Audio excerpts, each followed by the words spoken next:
development, housing, real estate. Those have all been our target issues, which have obviously taken a back seat in today's environment. And Erin, if we can go a page forward as well too, that would be great. And so obviously our focus is really to collaborate and to get information out to help our businesses over the next few weeks and months, so we can all get back to business and we're as strong as possible once business starts up again. We've done a number of these events over the last few weeks. We did one with Mass Hire on unemployment and resources to help businesses to reduce downsizing of employees. We did one with the SBA as well as with Enterprise Bank on EIDL and PPP. So if you're interested in any of those presentations, they're on our website. There's the presentations, the videos are all on our website, or please just contact us or contact the chambers. There's a lot of great information out there. So we're all here to help, and we'd love to hear from everybody. Erin, if you can go to the first page, is that? I don't know. Hold on one second, please. Okay. I don't know. My thing's being weird.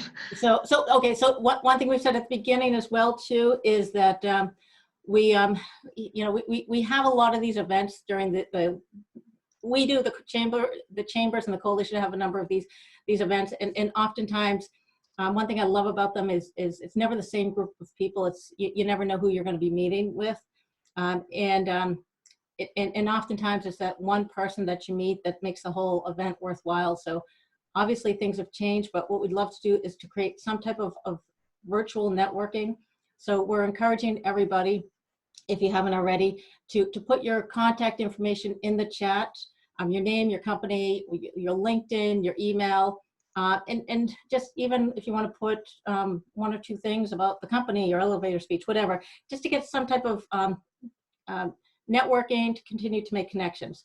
In terms of housekeeping, we have everybody on mute except for our panelists, and we're going to keep everyone on mute until Q&A. If you have questions, please write them in the chat box or raise your hand at the end. We're going to record the event and we're going to send the presentation to everybody at the end as well too. So with that, I'm going to introduce the panel and thank the panel. I'm going to turn it over. Oops. All right, can we go to the— Sorry, I don't know I'm having some issues right now. I apologize. We're all learning Zoom, no worries. Okay, so I'm going to turn it over. You know what, I'm going to do this. I'm going to turn it over to Don Martelli from Belfort Group in just a second. And then Don is going to introduce Michael Sherry from the Belfort Group, who's going to talk about the new media landscape and moving development projects forward. And Mike will turn it over to Ariel Fernate, who's going to talk about how to optimize your website and use your website in integrated strategies in this environment. And Ariel, I know it's more than that, but that's what we kind of narrowed it down. And then Ariel will hand it over to Danielle McFadden, who from the Greater Lowell Chamber of Commerce, who'll talk about social media. And Danielle will then hand it to Susu Wong from Tomo 360, who will give some great examples of some successful digital marketing campaigns. So we're hoping to go bam, bam, bam, get it through quickly, so that I'd love to have as much time for Q&A at the end, because I know that there's a lot of value in the Q&A, and I know Rick Parker from the Burlington Area Chamber also has some questions he's going to add to it as well too. And before I lose control, I just want to highlight a couple of other upcoming events, including one this afternoon with Congresswoman Lori Trahan. I think this is our 4th, 5th, or 6th event, and she's going to talk about what's going on in DC. And then on May 6th, Secretary Mike Neely will also have an event, which will be interesting because that'll be farther down the road to see how things are and the resources from the state. And both of those events are done in conjunction with, in partnership with the Greater Lowell Chamber in the city of Lowell. So if you are interested in learning more about them, go to our website, go to the Greater Lowell Chamber of Commerce website, or just, I know Danielle McFadden's online too, email her or just message her and she'll provide, I'm sure she's probably providing the information right now, if I know her, to get more information about any of those events. So with that, I think, Don, I'm assuming you're online. I am. Okay, I'm going to hand it over to you, and you help us set the stage and let us know what we're going to be getting out of today's meeting. Sure. So I'm sparing you all the visual behind me, which is my makeshift office in my basement, and my team is probably laughing because they know exactly what I'm talking about. Nobody wants to see how the laundry is done and my boiler system, but so now you just have my smiling, happy face from a place I'd love to be at right now, which is Post Office Square in Boston. So Belfort Group is an integrated marketing and communications agency in right downtown. We have been a lucky partner of the Middlesex 3 Coalition and have worked with Stephanie and Erin and her team for years now. And I see a lot of friendly faces on this call. Hello, Rick. Hello, others. We love this group because it brings people together regardless of being virtual or in person. And today, it's really about how do we move business forward. I mean, my team and I and my business partner, Phil Pinellatore, who's also on the phone, the first couple of weeks we were trying to figure out, how to do Zooms, how to do FaceTime calls, and how to literally do the work that we were supposed to be doing while the disruption was happening. We've gotten past that. Now it's about how do we use our collective networks to drive business forward, whether you are you work for a municipality or you're a developer, you're a professional services firm.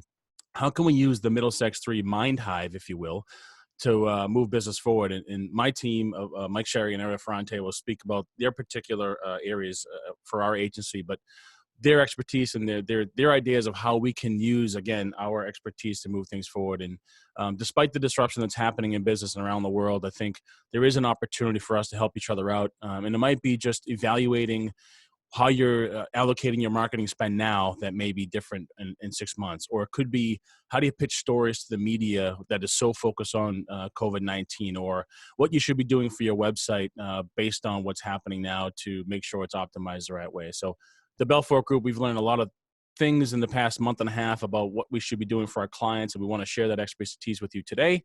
So I'll shut up and I'll pass it off to my team at the Belfort Group, but thank you all for being here today. And Stephanie, thanks again for the opportunity.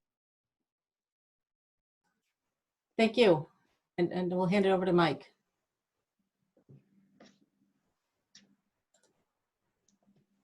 It's Mike. I'm now unmuted. All right, let's try that again. Thanks, everyone.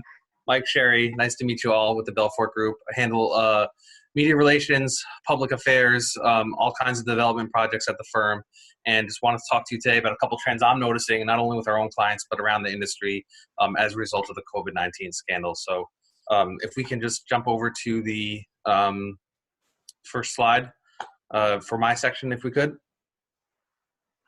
Can you see it, Mike? There it is now. Thank you. Okay. Yep. So just a cross section of the clients we've worked with. It's really a great selection of professional services firms, like a lot of the people on here today, public institutions, private institutions, developers, real estate firms. For everyone, there's a unique problem and usually a unique solution that tends to involve some combination of media relations, public affairs work, government relations, marketing, branding, social media expertise. Each solution is unique, but I think each problem is really custom tailored to the solution that it requires. So great selection of folks we've worked with, and happy to talk about examples of any of these, of our work with any of these folks, maybe at the end of the presentation or offline on a separate occasion. Oops, sorry. It's all good. Erin's controlling the slideshow. I appreciate it, Erin. Thank you. So I wanted to talk about an area of work that I focus on specifically, which is media and community relations.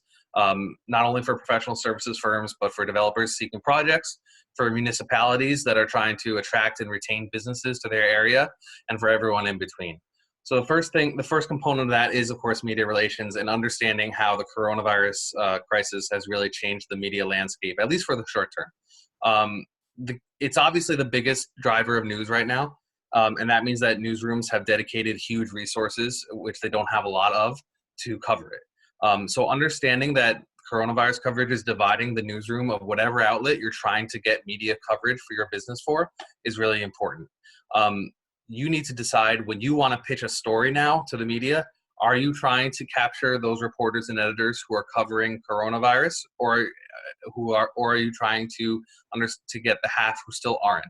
And that means you need to decide if you're going to adjust your media pitch to be coronavirus related, or if you're going to try to keep it unrelated, which is okay. You need to know who in that newsroom is still covering their old beat, is still covering non-coronavirus related coverage, so that you are able to tailor your news directly to them. So one example of this is an estate planning firm. It's a client of ours, Contreo.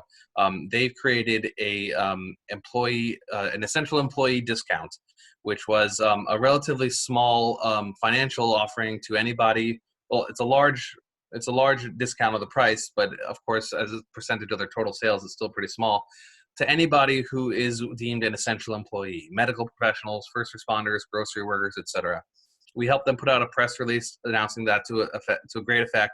It got great coverage, far outside, frankly, what a release about a normal discount would have gotten.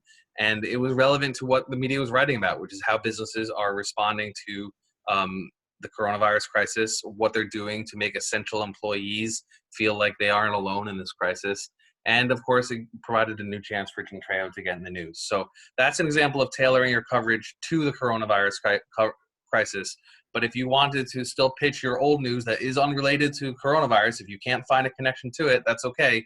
You got to do the research and understand who at the paper or the TV station that you're targeting is still covering that old stuff.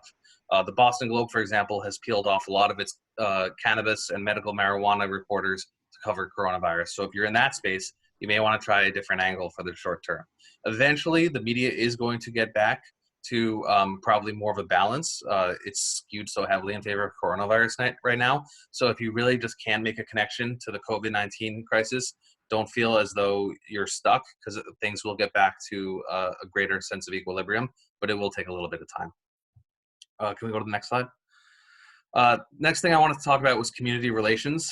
And this really applies to, we use it most predominantly for developers who are trying to build community support for their projects.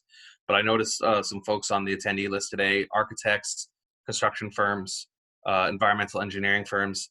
All of these, what you might call sub-vendors of a development team, are still very important for the community relations process. And I think are an important component of how developers and development projects and any business that needs to deal with the community need to be thinking going forward. Physical community meetings of all stripes, not just civic meetings, but sports associations and ethnic associations, the Rotary Club, you name it, they're all on hold. And that means that many of the traditional avenues for dealing with the community are also on hold. But that doesn't mean you should, if you need to be dealing with the community, doesn't mean you should be taking a break. It means you need to be thinking about other ways to reach the folks you need to reach. So a lot of these groups have had a renewed focus on their email listservs to communicate about what's going on in their neighborhood, to discuss group business. So getting access to and permission to post to those listservs is one really important way. Another method is the phone meetings that their boards are still conducting regularly. Ask if you can get on the agenda for their phone, for their meeting of the board by phone, and give a short little speech announcing yourself and what you're trying to do there. And of course, individual meetings can still take place by phone and by email and through other means. Community sentiment is still being expressed to cities and towns and other businesses, just not so much through in-person hearings, which are really on hold for the time being, but through letters, surveys, and social media. Surveys, especially if you still want to go forward with whatever method of community relations you're trying to do, surveys are going to be an important way to do it. They've always been important, but now we're seeing an increased focus on it. To give an example, a client of ours, the Davis Companies, which is preparing to launch a project in Alston, we were always planning to do a survey for them, but with community meeting on hold, essentially, we have now expanded that vastly to a whole series of surveys that we're going to be launching over the coming weeks, in which we ask take people's temperature on all things from public amenities to ground floor retail to transportation. So it's really just the same level of community involvement now needs to be dedicated to these digital and other impersonal ways of communicating with folks. And that applies whether you're a municipality trying to take the pulse of your business community, whether you're a developer trying to get the neighborhood to support your project, whether you're a business that really relies on a strong local customer base. All these are important for you, just in a slightly different way. Next slide, please. I noticed a bunch of folks in here today are from municipalities, and I just wanted to talk briefly about the new role that municipalities will play. We've in the past helped various towns and cities market themselves to businesses, market themselves to tourists. But now I think the main focus, the main priority for a lot of them, especially with tourism off the table, has got to be retaining, protecting, and then growing afterwards your business community. And so we wanted to talk about from the perspective of people who work both with municipalities and with the businesses that depend on them, some things that really would be helpful for them as they try to retain their business communities. The first is to, where possible, remove, delay, or postpone as many regulatory burdens as possible. Your businesses are really, as I'm sure you know, at the end of your rope, and complying with regulations, which really may not be, obviously have a role, but may not be super time sensitive right now, and being smart about prioritizing which ones can be pushed off is a good way to relieve some of the pressure on your business community. Another way is to appoint, and we're seeing some cities that have the resources do this, is to appoint individuals who are designated to be kind of the ambassador to a particular neighborhood of businesses or to a sector, acting as a sounding board, as a resource, as someone that these businesses can talk to let them know what they're dealing with, and then that information gets passed further along the chain. Find, in many cases, cities and towns have people who are doing less because their day jobs aren't relevant anymore, or are doing, frankly, are furloughed. And this is a great way to make use of those folks who otherwise don't have something to do. Have them be a point of contact for a small subsection of your business community, and then regularly check in with them to find out what they're hearing, what your business community is saying, what they need, and how you can help them. Another really important thing is that all businesses, we found, really rely on understanding, on predictability and understanding what the municipal regulatory schedule is going to be like. And with this throwing everything in the loop, really take extra time to keep the business community informed as to what's going to happen in terms of the town's schedule. So you may not know everything yet, and that's fine, and you can say that. But what you do know, be very communicative with them. We're dealing with a lot of developers who say, we understand that, you know, the permitting for our project, for example, is going to be taking a back seat during this crisis. What we'd like to know is, right now, how often is the planning board expecting to meet in the coming months? Will they meet in the coming months? When do you see as a reasonable schedule for resuming activity? What are you doing for that purpose? And then communicating that to businesses just provides them with a layer of predictability and understanding of the municipality's role that they wouldn't otherwise have had. I think that's really important as businesses try to figure out their game plan for the next coming months. Even if the news is bad from the town, it's better to have bad news than no news. So just be communicative with what you're planning to do in terms of your licensing, with your permitting, with anything that relates to your business community, as they really depend on that knowledge.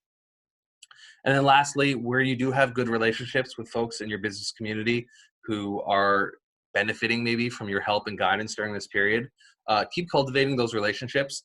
At the end of all this, every city and town is going to want to market itself as an economic development hub, as a place where it's good to do business. And when you have people who can vouch for your town as a place that really stepped up during this crisis, that's going to encourage other businesses to come to your municipality. You don't need to be blatantly transactional about it. Just keep those good relationships going. And when the time does come to ask someone to serve as a testimonial or an ambassador for what your town did during the crisis, you have those relationships. It's really important, because whatever a town says, that's one thing, but when other business leaders say that this town really stepped up, that's something that people deciding where to locate their business, that's something they really take into account. Biomed Realty is just a quick example of a client that we're working with that has maintained offline informal conversations with staff on the planning board and with members of the city council about what the permitting and rezoning process is going to look like in the next couple months. It's been very helpful to them. And it's not something that the city of Cambridge, that's where this is, would ordinarily do, but this is unusual times. And so by keeping them informed as to what the permitting and licensing schedule is going to look like, Biomed is able to better plan what they're going to do, which is really helpful, even though the city's still going to do what it was going to do anyway. It's just communicating that knowledge in a way that benefits everyone. Next slide, please. The last thing I wanted to talk about was whether you are a business planning to have your grand reopening, or a municipality looking to relaunch your economic development or your tourism campaign. Sooner or later, the crisis is going to end, and you should be thinking now about what that future reopening looks like. For some businesses, for some towns, it's going to be a huge release of pent-up demand. I'm thinking especially folks in the hospitality or the restaurant industry, where people have really been will be excited to get back to doing what they've always wanted to do, go down to the bar for a drink, for example. But for other folks, your customer base, you need to recognize that your customer base may be struggling. A lot of folks have lost their jobs. A lot of people are on unemployment. And so you need to be thinking about how your offerings can match, a new profile of customer that frankly may not have as much economic resources.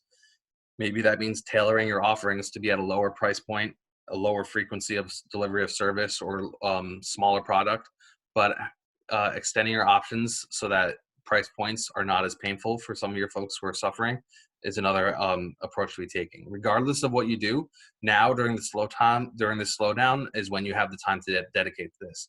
Sooner or later, they are going to announce that everyone is back open for business, and the medical professionals and municipal officials will be in agreement on that. And then everyone is going to be thinking about their marketing plan. Everyone is going to be thinking about how we announce ourselves. You want to be the one who is thinking about it now and who is planning your marketing strategy now, so that when that day comes, you are ready to go with a plan. And whether that is developing your big grand opening, whether that is a city or town trying to capture a huge influx of tourism that you lost during this crisis, or whether that's a developer trying to finally get your project back on track, this slow period, as frustrating as it is the time when you should be thinking about what you're gonna make that happen, because it will happen and we want to be ready for it. That's everything I had to say. My colleague Ariel Ferrante is really great with branding, digital media, all kinds of marketing materials, and she's going to take over after me. But definitely, if you have any questions, there will be an opportunity at the end, I think, to ask, and I'd be happy to take them. Thanks so much for your time, everyone. Really appreciate it. And Ariel, I'll let you take it away. Excellent. Hi, everyone. My name is Ariel Ferrante. I'm the director and lead of the Creative and Digital Strategy practice area at Balfour Group. And I'm here to talk about navigating your digital marketing strategy during this current climate in terms of what to keep on your marketing checklist and what you should be thinking about and considering during this time. Next slide, please. The primary question is, how do we continue to drive business? That means don't put a halt to your marketing efforts, but instead reprioritize and reallocate resources accordingly. Identify your goals for today, because they may be different from what they were yesterday, and align your resources accordingly. Be agile and flexible as things change, and align marketing initiatives toward where the opportunities exist right now. Business process is going to be constantly changing every day, so you really need to be flexible in where you align your marketing resources. Continue to share content, promote you and your clients' success stories. Take the time to develop your content strategy. You don't have to be silent during this time, but instead share meaningful content. And right now, we have more of a captive audience than we've ever had before, so you need to use this to your advantage. There's no opportunity to rely on more traditional methods anymore. We don't have the option to attend events, meet people face to face, but that doesn't mean we can't still have meaningful conversations and connections. At the same time, many of us are working from home and on our devices, so it's more important now than ever before to be active where your prospective and current clients are currently active, and to optimize those channels. And here I will be sharing with you just some recommendations on how you can take advantage and adapt. Next slide, please. The first step is to evaluate your digital brand presence. Now, what does that mean? It means reviewing what digital channels you have at your disposal that you can leverage for communication and content delivery, whether that be your social media business profiles, your business website blog, or your email marketing platform. Within your communications within these channels, it's important to stay relevant in your overall tone and messaging of your content across all channels. However, you need to remember to add to the conversation appropriately. For example, avoid talking about any sensitive topics. Shift your messaging from promoting in-person events or activities to online formats. As an agency, we're focusing our marketing on promoting our clients and promoting open communication. This is the time people are looking to make connections, so show you're available and that you're there for your current and potential clients. You also need to review any advertising efforts you may have running and evaluate where you can shift your resources and budget. For example, if you're running a paid marketing campaigns on Facebook, LinkedIn, Google Ads, programmatic advertising, or other, you need to manage your budget effectively. And that means shifting campaigns towards channels where you drive the lowest cost per click or cost per conversion. It also means you may have to pause any non-essential advertising or efforts that are not going to deliver you the direct impact you need right now. Instead, you need to focus on channels and efforts that directly drive business leads. Next slide, please. You can use the digital channels that you have at your disposal to keep your business moving. Use your organic channels to offer your advice, your counsel, and your perspective to position your company as a thought leader in your respective space while constantly reminding your audience how to connect with you. Post on social media and your website about how you see your business industry is shifting. Offer your expertise on a specific subject and then share it with your network. It's important to keep communication open. Stay active on your social media channels and post current updates on your website. Stay active with your internal and external network. Plus, you can activate marketing channels and lead generation-based advertising on platforms like Google Ads, Facebook, LinkedIn, and others, depending on where your audience targets are. But focus your efforts to where you can make the most impact efficiently. Next slide, please. You also need to create compelling digital content. With communications being even more consolidated to digital channels, you need to stand out from the virtual crowd with the content that you share. One way you can do this is to prioritize your creative. Post social media updates with interesting visuals, infographics, or graphics to promote your business and your virtual events. Take the time to work on your own case studies and visuals that go along with them for your website. For example, we're actually working with a local sports club who can't put on events right now. So we're taking the time to completely relaunch their website, gather photography, rework brand messaging, and focus on their brand content so they have a showcase piece to completely transform their business funnel for when we're back up and running. You also need to develop digital-first creative content assets and rethink your promotion strategy for any virtual activities and events. For example, we're working with a higher education client of ours to launch a virtual Accepted Students Day that we turned into a virtual Accepted Students week-long event. And to do this, we're leveraging new creative ideas like branded camera filters and virtual activities each day, like a scavenger hunt on their website, just to get prospective students and parents engaged and involved. And lastly, leverage and create these digital assets just using what you have access to right now to create things like brand videos and graphics, interactive brochures instead of print brochures, and new website content. You'll always have the experts and the assets of the experts within your own company, so tap them for content. Write a blog post, video yourself talking about a topic related to your business. Keep creating content that speaks to your brand, your knowledge, and your expertise. Next slide, please. And next, think about optimizing your website. Take the time to redesign or update your website page layouts to optimize for mobile and additional devices.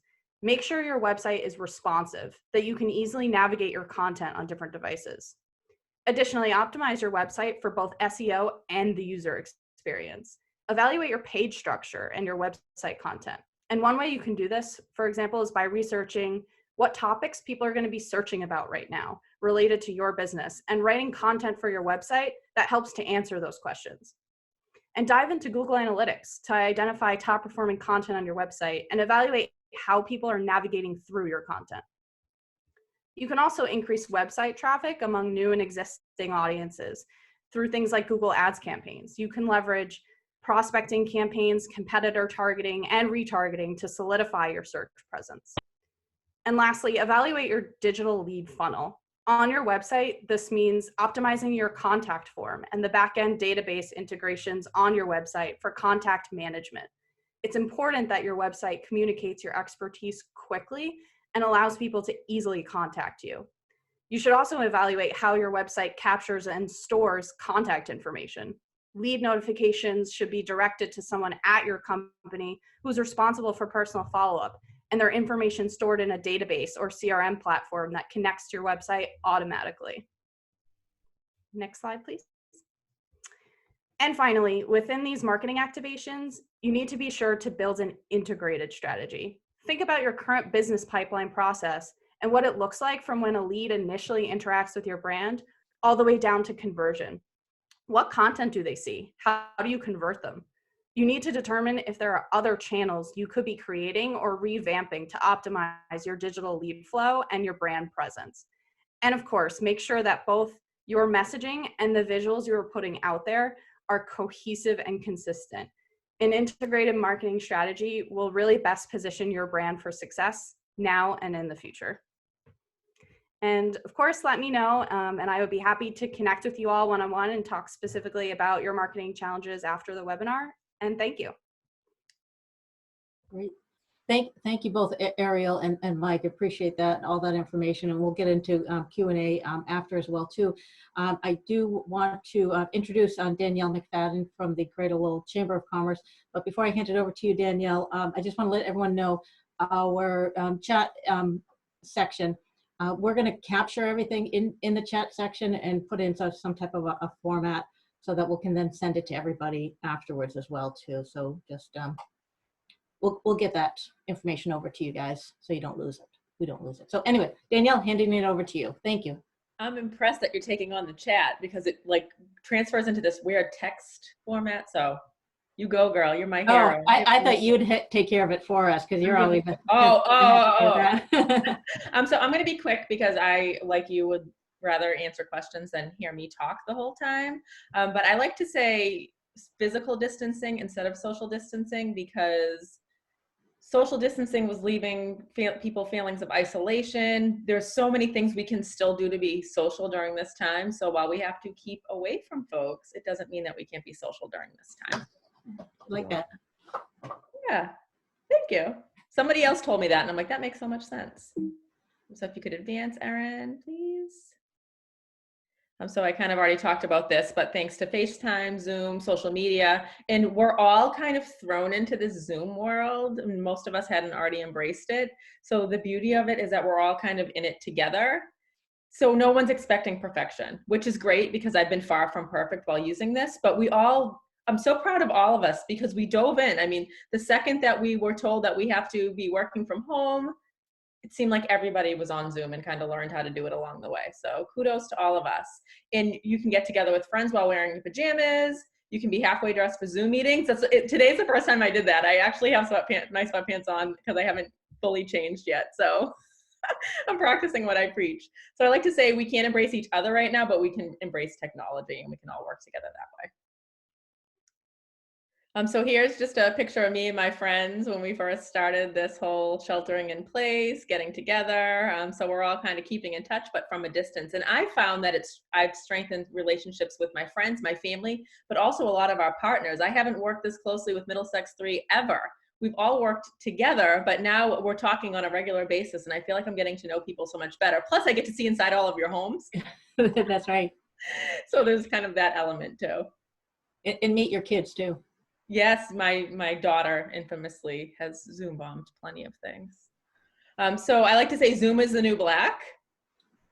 So even a month ago, a lot of people didn't know what Zoom is. Now everybody knows what Zoom is. My daughter will be like, oh, so how many Zooms do you have today?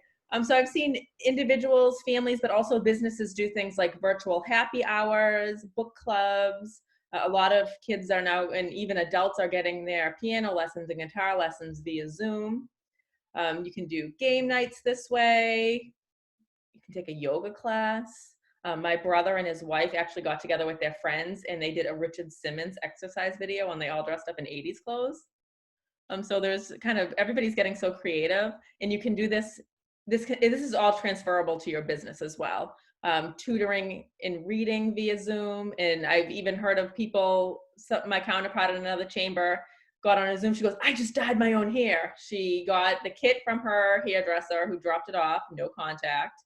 And then the hairdresser walked her through how to do her roots, which I'm thinking I need to call her hairdresser, but that's a whole other story. And I've also seen people that are doing a Zoom for a cause. So Susu was involved in this, but for the Athenian Corner, we did a virtual happy hour with them. So they set up a Venmo account and there was 50 people on the Zoom. Everybody had a cocktail and then people paid what they would have paid for their price of cocktail and gave it as a donation to the restaurant. So that's something that you could do for a restaurant. I did that with my friends when we got together, that picture you saw a couple slides back. So we were all getting together via Zoom and I text them and I'm always texting them and with ideas or asking them for things. So I'm surprised they haven't blocked me yet. But I said, what if when we all got together tonight, we either donated to a restaurant or a lot of them were getting takeout that night. So anybody that was getting takeout just paid a little bit extra, tipped extra. And for me, I wasn't getting takeout. So I had sent the price of my glass of wine to Cobblestones because they have an employee fund. So there's ways that you can, for not a ton of money, still support these businesses and nonprofits. Zooming with friends, you could pick a nonprofit and have everybody donate to the nonprofit. So I like to say that's kind of like a Zoom for a cause. So for instance, I'm on the board of the Merrimack Valley Food Bank. So if I got together with 10 of my cousins and we all donated $10, that's $100 to the food bank. So there's really kind of fun ways that you can get involved, support different causes while being halfway dressed or in your pajamas or dressed up. I heard of somebody that watched a Broadway show with all of her friends. So they all got completely dressed up and they Zoomed together and watched a show.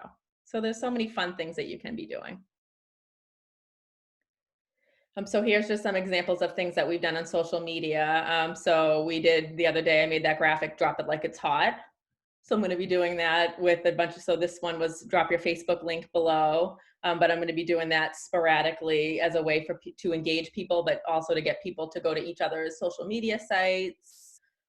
Here's an example of, we do chamber chat. So we have a radio show and a television show, which we're not doing right now. So now we're doing it via Zoom. So I've already done, I think, about 8 interviews where we just, and it's scrappy. I mean, it's not perfect, but I'm okay with that. So we film it via Zoom. I throw it up on Facebook, and then we have Lowell Telemedia's taking it and putting our chamber chat graphics from our TV show, and then I'm going to upload it to YouTube, and they're going to play it on their channels. And then there's also an example of, I threw up a post for the Merrimack Valley Food Bank on Facebook asking for donations. This wasn't a fundraiser, like the typical fundraiser that you set up. It was just a Facebook post.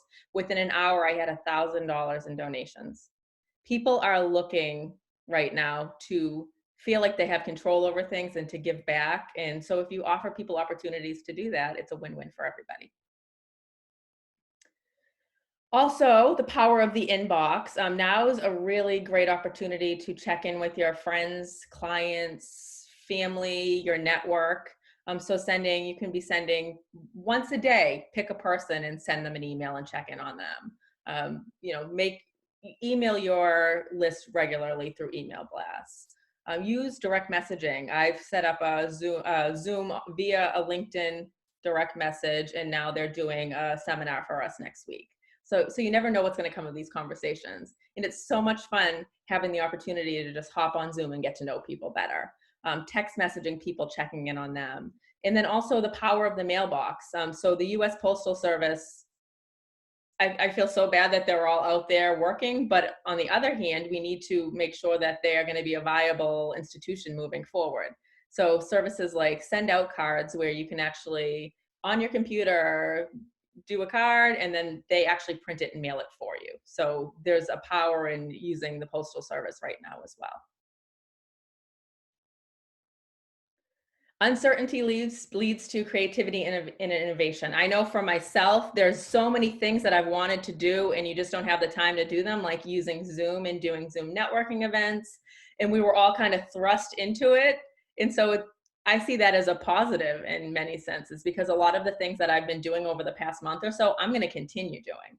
So it's really broadened the opportunities for chamber members, members of M3, because now we have all these different kind of tools in our toolbox, and we're able to reach so many people. There's people on this Zoom that have members that I hadn't seen in forever and that I've been seeing regularly through some of the things that we're offering. So I see that as a really huge plus in terms of what's going on these days. I've seen on Facebook and social media, people doing drive-by celebrations and parades for birthdays and anniversaries, putting together video montages to celebrate people's birthdays because you can't do it in person. There's been so many virtual events. Teddy bear and Easter egg hunts where you get to go through town and look to see what's in people's windows, staying at a safe distance and also a non-creepy distance, but going through neighborhoods and seeing that, sidewalk chalk walks. This was already mentioned, but if you have an expertise in something, offer a tutorial or DIY help, just put it out there. And crowdsourcing ideas to spearhead projects or a cause. And then helping your community. So individuals and families, I've seen people post like a no judgment offer. If you're having a hard time right now and you need food, please send me a message and I'll make sure that I drop something off for you. There's a Facebook group called Lifting Llewellyans Assistance and Mutual Aid. There's, I think, over 1,200 people on it now. It's different individuals and organizations that are offering help or people that are reaching out that need help. Nonprofits can use this opportunity to create some type of fundraiser or drive via social media. And you can ask an organization if they have a client or family that you could adopt. I'm on the board of the Center for Hope and Healing, and they have between 70 and 80 families that need help, whether it be for groceries or technology for their kids for school. And the cost to adopt a family from them is between $100 and $250. So think about the impact that you can have in helping people get through a really hard time for short money. Businesses can do things like you can do things. Obviously, always think about buying local. For a business, you could leave them a review on social media or share their content. That's a no-cost way that you can really help a business. Purchase a gift card to use later. Open a tab for future services. Obviously, ordering takeout and delivery and tipping in advance. I reached out to my hairdresser a few weeks ago and said, do you have Venmo or PayPal? Let me know. I'm going to send you a tip now for when you do my hair, and you're really going to earn it. So you'll probably get tipped twice for that. But you know, in the service industry, when they're not working, those types of things make a big difference. And lastly, for businesses or organizations, you can take advantage of this time, take advantage of all the webinars that our organizations are offering, online classes, do some virtual networking. There's a lot of people that are offering complimentary advice. There's a lot of business coaches out there that will give you an hour on Zoom of their time. Or if you have an expertise in something, throw it out there and offer your expertise for people to take advantage of. Use this time to update your collateral, print, website, social media. Ask for reviews and give reviews. Now's the time. Boost all of your reviews on Facebook, Google, and Yelp. That makes a big difference. And look at some of your systems and use this time to really update things like your marketing plan, job descriptions, personnel handbook, so that when we are back and ready to open our doors, we're ready and you're at that advantage. And just thinking about how you can make an impact for the greater good. And I think I was longer than 5 minutes, so I apologize for that. No, that's a lot of great information. Thank you. And you're right, as far as people do want an opportunity to give back as well too. So I appreciate all that information. But it's also, you know, there are a lot of people who are really struggling, and any way you can help. But it's also, we want to make it so that there's some lightheartedness, I guess, you know, and some fun as well too. So, but you're right about hitting the ground running it, and I think that's so important for us as well too. So with that, I'm going to hand it over. Where's Susu? I got to get you on my screen. I'm going to hand it over to Susu because I know that you've had a number of success stories with some of your digital marketing campaigns too. So maybe we can get into some of that too. Great. Thank you for having me here.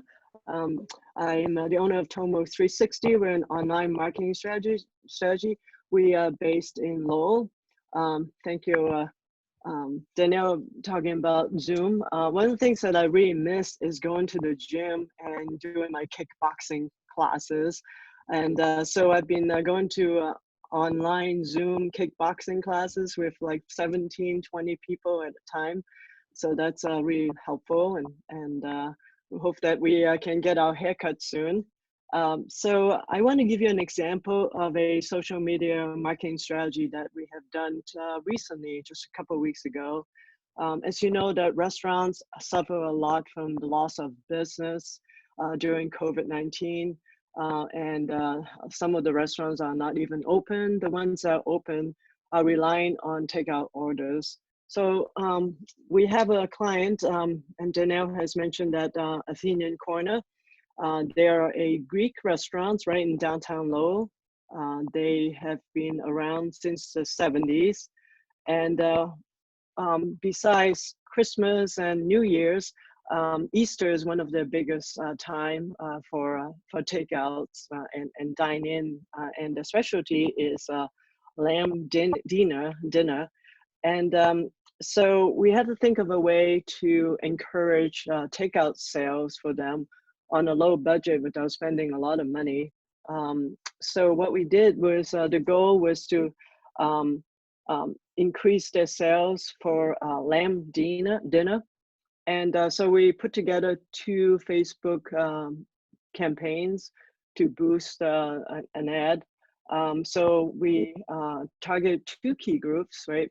So the first ad was on when people who already liked the page, and they had about 2,000 likes. So then we target to them. And the second group was on people who live in Lowell, 10 miles radius, the age group between 30 to 65 for both genders. And the interest was foodies, right? They love food, they love Greek food and going out. Could you forward the slide? Yep. So here's the ad that we did 2 weeks ago. So we posted about the whole leg of lamb. And if you go see more, you'll see the rest of the menu. We got almost 3,000 people who saw the ad, and 700 people have clicked on it. So that was a really good result, because by Thursday, they have to stop taking the orders. They sold out, and they sold hundreds of meals because of the effort on the Facebook ad. Now, can you guess how much we spent on the 2 ads? Well, we spent each ad $16. So altogether, we spent $32. I think that's the right math. So that's less than 13 cents per engagement. And it was very successful. We have just put another ad for Orthodox Easter. So that's a great way to use social media using Facebook ads and tap into the people who already like them, and also targeting customers or people in a small radius, as well as the interest. And Facebook ads is very good in doing those things. So that was my example. If you like to contact me, here's my information. Thank you for having me. I appreciate it. Great. Thank you, Susu. Thank you, everyone, for all your presentations. I appreciate it. And I think right now we have a few minutes. I want to open it up for any comments, questions, either throw it in the chat, or we can look in terms of if you want to, Erin, I think you have a slide on just, yeah, if you want the information in terms of how to raise your hand, just raise your hand, and we can unmute you as well too. And what's going on here? With that, I'm going to, Rick, I know that you had a couple of questions. If you want to jump in, feel free. I've got a couple of questions here as well too, but I don't want to jump the gun. Yeah, thank you, Stephanie. And I just want to start off by echoing what Danielle said. It's important that everyone that's on here today understands that the term social distancing we've got to stop using that, talking about physical distancing, because social connection is more important than ever. So if we can agree for everyone on here to going forward, we start talking about physical distancing and social distancing. And understand that as business leaders and people in the business community, the mourning period has to be over for us now. We have to start looking forward. We have to start leading the charge for the next stage. So we start looking at things when business is open. It's important that we get ahead of it. So the people on this group as well can help share that. And also, for those of you who've always said, geez, I'd love to learn how to do something new. I'd love to really pick up on social media, but you didn't have the time. That excuse has gone out the door. So it's important for people to take some of the clues that are going on here and move forward. And also, the discussions like this don't have a start and end. This is not a 1-hour presentation. People have new connections here. Keep the conversation going. But I did have a couple of people ask me to share a couple of questions. I think, Ariel, this one's probably for you. With the big, the amount of people that are now connecting on social media and Facebook and all of the social outlets out there, how do you stand out now to your customers? What's the proper mix between business-related topics and that human type of connection? Yeah, I think one important thing to consider there is just what your goals are and who your target audiences are. I think it's an interesting mix now of, wanting to promote yourself on organic social media that, you're open, you're available to your prospective clients, current clients. You want to make connections, but also balancing that with, you all have expertise in your specific subject areas. So it's all about how do you promote that? How do you create blog content, infographics, videos of yourself talking about what you're experts in already? And how do you share that across an integrated strategy through, organic, it could be some paid channels, and how to share that, because that's what's going to drive business leads to you. But you have to create the content. And you have to do it in a way that creatively stands out. Because, a lot of the times now, we can't rely on print resources, brochures. We have to rely on things like your website. It needs to be able to drive leads organically. You have to rely on, your social media is so, so important, like we're all talking about. But, it's not really just about posting an update. It's about posting interactive and creative visuals that go along with that, that's going to draw people into you to read your information, learn more about you, and contact you. And that's more important now than ever before, because we're all on our devices, on our computers, way more than we were before. So it's very important to take these channels into consideration, because that's what's going to drive connections and drive business leads. Great. The next question I had, I've usually done all of my business through personal face-to-face networking. Yep. What's my best way to start? Because I don't have any social presence. Where should I start? I would answer that it depends on what audiences you're trying to reach, because platforms that I'm on is going to be different than what you're on to the next person to the next person. So you need to really outline what those audiences are, what your goals are. Is it more brand awareness level? Are you just trying to get your name out there? Or are you saying, okay, I have a program or I have an event that's going to start in a month, a virtual event, and I need to drive leads for it, an event like this, for example. So you really need to prioritize, and that's so, so important to do right now, because we can't do everything all at once. And you can't, if you're starting from point A, you need to think of a strategy, and you need to prioritize what goals are most important to you right now and what's going to have the most impact. Is it going to be driving, 90 people to an event like this to network and make connections with each other? Or, do you need to launch a Facebook brand awareness campaign to get your name out there to audiences in certain demographic areas? So, we really need to outline what those goals are so that you can build an integrated strategy using multiple channels. I can't stress enough that, it's not just about posting on Facebook. You need to make sure that it's aligned with the content you're putting up on your website, that it's aligned with, if you're running an ads campaign on Google, targeting, prospective or competitors, you need to make sure that all of your messaging and all of your creative is aligned. So you need to really sit down and figure out, okay, what is my goal 1, 2, and 3? What are the channels I need to activate to meet those goals? Who are my audiences are? And then what's going to be the creative and content that I use to drive people towards my desired action? Great. And I think this next one is probably going to go the direction of Mike. It looks like with all of the telecommuting that's being done, I may have difficulty filling my buildings going forward. How do I get relief from the local municipality, understanding that the market is changing?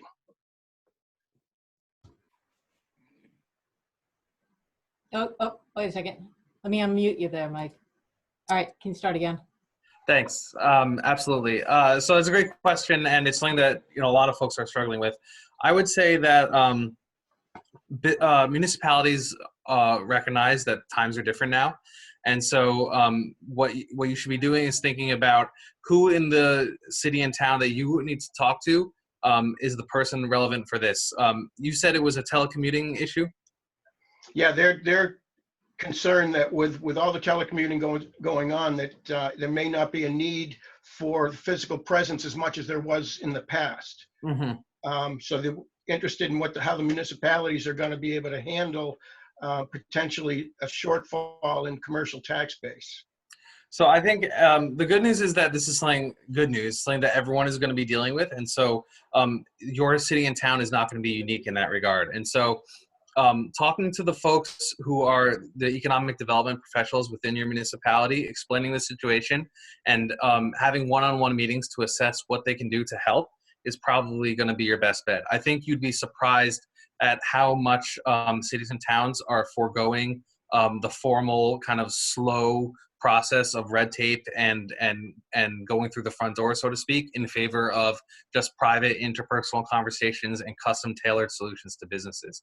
So what I would say is obviously you want to talk to them, but also it couldn't hurt to connect with other businesses in your community that you know are also dealing with similar issues, so that and putting out some word or some awareness or some news that this is something that you're all struggling with and that you're all looking for relief from the city for. In general, obviously, whatever any individual business is dealing with, you want the municipality to help. But whenever you can band together and present your problem as a problem that not just you are facing, but other similar industries or businesses in the community are facing, then you get to really have your problem take on a renewed level of importance for the town. So obviously have those individual connections, but don't, conversations, with economic development professionals within the government, but don't be afraid to talk to some of the folks that you may be surprised are dealing with the same issue, and have you guys present your issue as a collective issue that requires a collective response from the city. Great. Stephanie, maybe I'll turn it back over to you and Aaron and see if there's questions in the queue. Yeah, I think we have time for really one question, and I would like to end it at 11. And I have one, but I haven't seen any hands. If anybody wants to kind of either, oh, George, actually, you can put your hand up through here, but we'll do it the old-fashioned way. I see you there, George. Can you, whoops, can you hear me? Yeah. I can hear you. What I find interesting on all this, Ariel, you mentioned it, Mike, and you alluded to it also, Rick, Danielle did too, is that a consequence of this new way of doing business is leading to the deeper conversations, and so that people are having a better understanding of what the real needs are, what are the real goals, and then, as I think Ariel or Mike mentioned, cutting the red tape. And that's what we all like to see. And I think, sometimes, I don't know what it is about this, maybe Danielle hit it, in terms of that deeper conversation and the understanding on a lot of these one-on-one Zoom types of things. So it's sort of like opening an opportunity for the new world we're going to be in. And, I don't want to say it's exciting, but it is exciting if we can have a better way of doing business that is quicker and more efficient. Not a question, just a comment. I was going to say, I totally agree with you. Okay. And I did see that there was one hand up as well too. If you want to, is that Emily? Are you there? Okay. Oops. Sorry. Hi, can you hear me? Yes, I can hear you. Hi. I guess this question would be for any of the speakers if they've had experience with this, but have any of the speakers done such a live presentation with a partner who is like out of state and during this whole quarantine online? And if so, what's the software or platform that you use to conduct that? Good question. Good question. I can jump in here if that works. I think it's a great question, and a lot of us are struggling with, what are the right platforms when it comes to virtual events? What are the right promotion strategies to promote said virtual events? We've conducted a lot through Zoom, actually, and also through other video platforms. But, it's about now is how can you take, if you're holding a virtual event, which we're actually doing for one of our higher education clients, which I mentioned earlier, kind of turning it into a virtual accepted students week-long event. where we're going to be, getting on a Zoom conference like this, talking to prospective students, faculty, bringing hundreds of people together. One of the things that you have to think about too is from a creative perspective, what are you using to promote that event? Are you promoting it through, lead generation ads on Facebook? Are you promoting it through Instagram, email marketing? We don't have a lot of the traditional tools or platforms available to us now. So what do you do to make it interesting and engaging? Because the other thing I would say about a lot of virtual events is that everyone's doing it now. So you really need to stand out. One of the things that is cool about platforms like Zoom, Blue Jeans is actually another one that a client of ours uses, Microsoft Teams video chat, is you can actually add these camera filters that are branded. So a lot of the clients that we've started working with, if they're hosting their own event, we create these visual, almost like Snapchat filters that they can use to promote their brand. It puts a hat of the college on you while you're speaking. It's just an interesting and engaging way to speak with people, but you really need to kind of think out of the box when you're doing these online events, because everyone's doing them now, and you need to figure out what's going to be the best platform for you to use, but also how are you going to engage people once they're there, before, during, and after.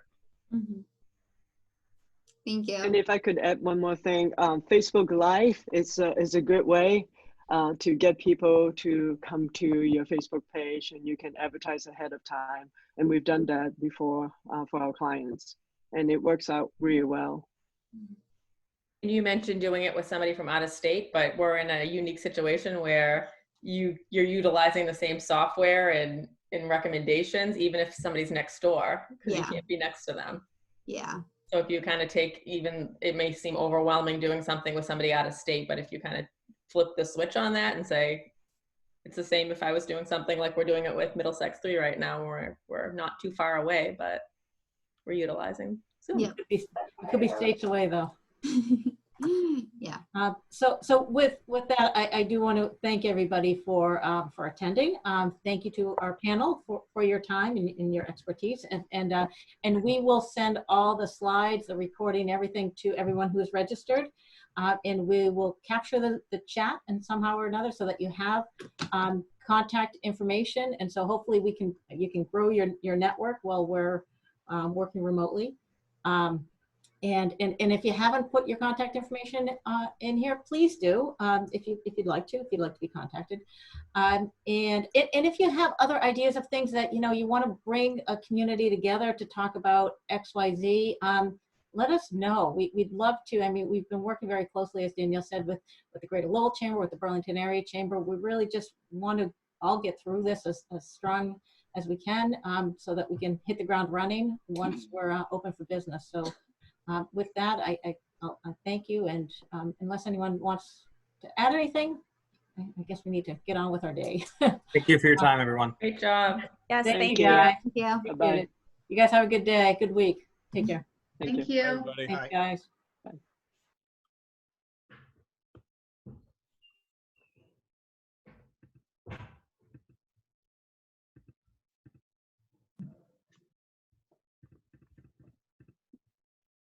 Great presentation, Ariel. Mike. Oh, thank you. Thank Thanks you so very much much. for coming. It was Appreciate you really, listening. Yeah, I it was look forward really to, great to talk to everyone. yeah, I look forward to Alright. looking at the slides. I mean, they really were on target, and like my comment, you hit on the municipalities, and I think that again, it's like anything. When you talk to a person and understand what do they really want, as opposed to some big select board meeting or whatever, you can get to the heart of the issue and come up with solutions. Yeah, I tried to address that, which is like, cities and towns are made of human beings, so they recognize this is an unusual time. And, obviously, if you try to get special treatment in a different circumstance, they just tell you back of the line like everyone else. But I really think that because this is such an unusual period, that if you just have these informal one-on-one conversations with the relevant people, you'd be, I think, shocked at how much they're willing to do to try to help out. At least it's worth a shot at the very least. Yeah, no, I agree. That was a great point. So thank you. Thank you. Thank you, everyone. Thanks, everyone. Sorry about the technical difficulties. I'm joking. Once I get a hang of this, we won't need it as much. Oh, it was great, Erin. All right. You did fine, Aaron. It was Worked no out well. problem whatsoever. All right. Worked Thanks, perfectly. everyone. It gave me a Thank chance. you. Gave me a chance to get another cup of coffee. There you go. All right. All right. Bye, guys. Have a good day. Take Thank care. you, you too. Bye.